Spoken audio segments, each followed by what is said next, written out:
Hovorí sa, že mládež je budúcnosť spoločnosti. A tak to aj je. Ale aká je naša budúcnosť, ak mladým ľuďom venujeme minimum pozornosti v prítomnosti?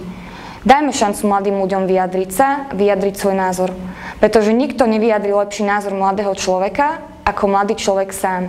Nikto naše potreby mladých ľudí nevyjadrí lepšie, ako my sami, mladí ľudia. A práve preto vyzývam všetkých politikov, aby začali konečne po 22 rokoch viesť aktívny dialóg s mládežou. Aby výučba na stredných školách k aktívnemu občianstvu bola naozaj výchovou k aktívnemu občianstvu. Pretože kde inde sa majú mladí ľudia naučiť, čo je to právny štát a aké sú jeho princípy a na čo je vlastne dobrý, ak nie v škole, ktorej zriaďovateľom je práve právny štát. A mladých vyzývam, poďte voliť, nenechávajte svoju budúcnosť v rukách iných voličov. Vy sami rozhodnete o svojej budúcnosti. Nie včera, nie zajtra, ale dnes. Zvoľte si právo a spravodlivosť pre všetkých.